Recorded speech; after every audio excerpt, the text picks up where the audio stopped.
Il est 7 heures. Vous êtes dans la seconde session d'information sur la radio numéro 1 sur l'info. Bonjour Denise. Bonjour Thierry Angeval, bonjour à tous. À la une de cette édition, l'État de Côte d'Ivoire va mobiliser 530 milliards de francs CFA pour le schéma directeur de la ville d'Abidjan. Le gouvernement veut réduire les risques liés à la saison des pluies. La Côte d'Ivoire et le Ghana vont poursuivre leur collaboration dans la mise en œuvre de la décision du tribunal international du droit de la mer portant sur le tracé de la frontière maritime entre les deux pays. Un dossier à suivre dans ce journal également, comment préserver la dignité des mineurs détenus dans les prisons. Nous aurons les réponses dans le dossier du jour. Nous revenons sur ce sujet dans ce journal sur Radio Côte d'Ivoire. Nous sommes aux premières heures de la saison des pluies et déjà le bilan fait état de 2 morts et d'importants dégâts matériels. Selon le porte-parole du gouvernement, des mesures ont été prises. Les populations, elles, ont été appelées au respect des normes de construction et à ne pas obstruer les caniveaux. Le ministre Bruno Nabagné-Koné a annoncé que l'État va mobiliser 530 milliards de francs CFA pour le schéma directeur de la ville d'Abidjan. Des données à caractère personnel auraient été envoyées en France par un opérateur de téléphonie mobile. Il n'en est rien, rassure le porte-parole du gouvernement. Les explications de Bruno Nabagné-Koné. Nous avons pris une loi en Côte d'Ivoire depuis 2013. Nous avons été relativement avant-gardistes dans la mise en œuvre de cette loi. Cette loi protège complètement les données des consommateurs ivoiriens. Cette loi interdit toute exportation et tout traitement de données collectées en Côte d'Ivoire sans l'accord, sans l'autorisation expresse de l'autorité de gestion des données à caractère personnel qui est en l'occurrence la RTCI. Vous voyez, donc il n'y a absolument aucune inquiétude à avoir. Beaucoup de gens parlent du décret qui a été publié dans un journal officiel de 2016. Et ce décret, justement, confirme que la loi marche, puisqu'en l'occurrence, il s'agit d'un service que cet opérateur a voulu commercialiser et pour lequel il a eu besoin de demander l'autorisation de l'autorité de régulation. Aucune inquiétude à avoir. Vos données font l'objet de protection. Vos données sont parfaitement encadrées par une loi qui existe aujourd'hui, qui est relativement forte.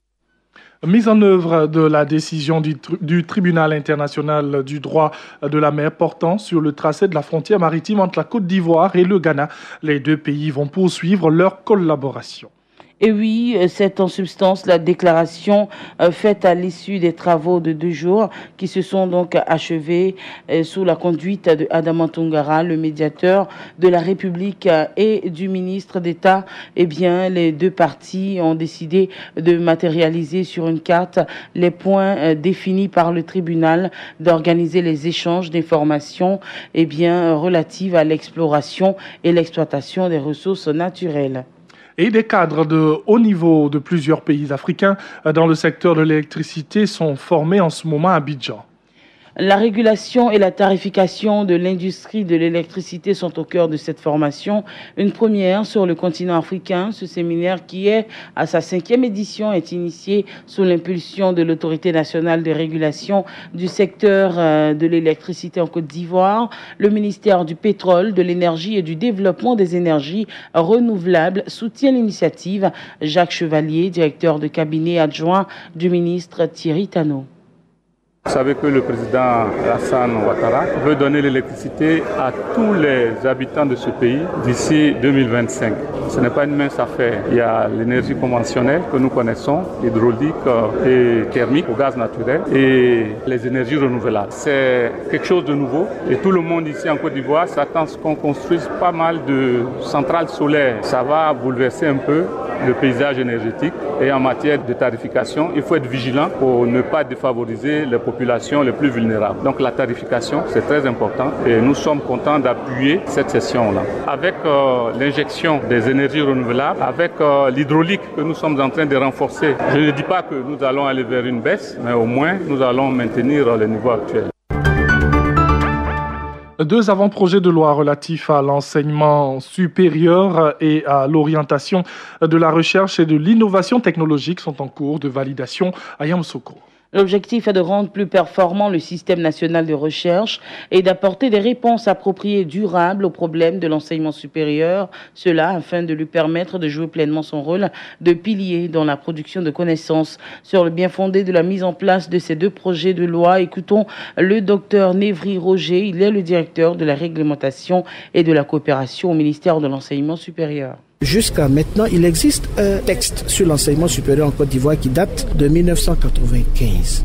Ce texte-là traite aussi bien du primaire, du secondaire que du supérieur. Ce texte n'est pas exclusivement consacré à l'enseignement supérieur. Ça, c'est un. De deux, il date de 95. Quand on associe les deux facteurs, ça veut dire que c'est un texte qui a été utile à un moment donné, mais qui aujourd'hui ne correspond plus aux réalités actuelles de notre système d'enseignement supérieur. Par exemple, pour entrer à l'université, quelles conditions il faut remplir? Jusqu'à maintenant, il faut avoir le bac. Mais est-ce que quelqu'un qui n'a pas le bac, qui a fait terminale, mais qui a développé des expériences dans la vie, est-ce qu'on ne peut pas sommer ça et lui donner le droit avec ça de rentrer à l'université? L'avant-projet de loi aborde ça. Et toujours dans le même domaine, le ministère de l'Éducation nationale a initié une séance de mobilisation des hautes autorités de la communauté musulmane autour de l'intégration des écoles islamiques au système formel d'éducation en Côte d'Ivoire. Depuis 2011, 325 écoles islamiques ont été donc autorisées, il faut le dire, à intégrer le système éducatif formel. Une volonté de l'État de rendre l'école obligatoire pour tous les enfants de Côte d'Ivoire, mais le processus connaît quelques zones d'ombre à cause de la réticence de certains promoteurs d'écoles coraniques traditionnelles, d'où cette rencontre. Et nous partons pour le dossier du jour. Le dossier du jour.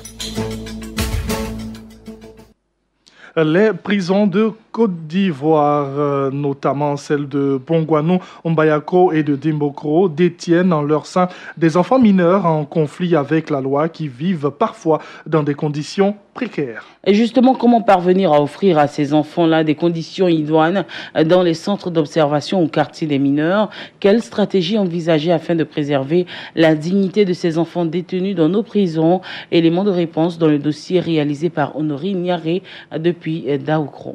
Des enfants mineurs en infraction sont conduits dans des centres d'observation ou quartiers de mineurs des différentes prisons du pays. Dans ces centres de détention, les droits de ces enfants sont parfois ignorés. Face donc à cette situation de précarité, l'ONG D2SCI, Dignité et droits pour les enfants en Côte d'Ivoire, a initié un programme Enfance sans barreaux dans nos prisons. Des séances de sensibilisation qui permettent de mettre en lumière des conditions de vie des mineurs en détention. Nguessan Patrice est psychocriminologue à l'ONG D2SCI. Les vêtements avec lesquels l'enfant est arrivé, c'est ce qu'il a comme vêtements qu'il porte là-bas. La nourriture que les enfants mangent est préparée par les détenus qui ne respectent vraiment pas les normes de qualité. Un avis partagé par des ex-détenus des prisons de Bongouanou, Mbayakro et Dimbokro rencontrés sur place. Les conditions de vie sont très dures, surtout la nourriture. C'est de l'eau plus de sel et aujourd'hui je suis dehors. Si Dieu t'a ramené, tu t'es revenu là, ça veut dire qu'il t'a donné une chance. En termes d'insuffisance, les filles mineures partagent les cellules avec des femmes, nous dit Mémel Eric, chargé de programme Enfance sans barreaux à l'ONG D2SCI. On a remarqué que les jeunes filles sont mises dans les mêmes cellules que les femmes. Au regard des standards internationaux, c'est pas normal. Il faut une nette séparation entre les enfants et les adultes. Il y a les risques que ces filles-là soient victimes d'abus. Et toujours selon Mémel Eric, les mineurs sous mandat de dépôt sont également mêlés aux adultes. Quand on parle de contagion criminelle, mais c'est comme ça que ça commence, l'école du crime, où des mineurs apprennent la criminalité aux côtés des adultes. Là, c'est un risque énorme. Pour des parents des détenus, ces conditions de précarité influent sur la vie de leurs enfants après un séjour carcéral. Mon petit frère est revenu de la prison très amaigri, qu'il fréquente plus de filles. Maintenant, il fréquente les hommes plus âgés que lui. L'enfant détenu n'a pas la possibilité de continuer son cursus scolaire, un véritable problème d'insertion au sortir des centres de détention. Les autorités doivent être sensibles au cas des mineurs qui vont à l'école, souvent confrontés à des cas d'infraction. À moins de 18 ans, qu'ils fassent l'objet d'un sursis pour continuer. Les autorités sont également interpellées sur la création du véritable centre d'observation pour mineurs. Faire sortir nos centres d'observation des mineurs de la prison. Ces enfants qu'on envoie en prison pouvaient être nos enfants. Vivement que des solutions soient trouvées pour ces enfants afin de préserver leur dignité au sein des centres de détention pour une resocialisation réussie. Honorine Niaré, Daougro pour Radio Côte d'Ivoire. Actualité internationale à présent de Lisa. Aujourd'hui jeudi, quelques 4,8 millions d'électeurs burundais sont appelés aux urnes pour se prononcer sur une révision constitutionnelle très contestée qui pourrait permettre au président Pierre Nkurunziza de rester au pouvoir jusqu'en 2034.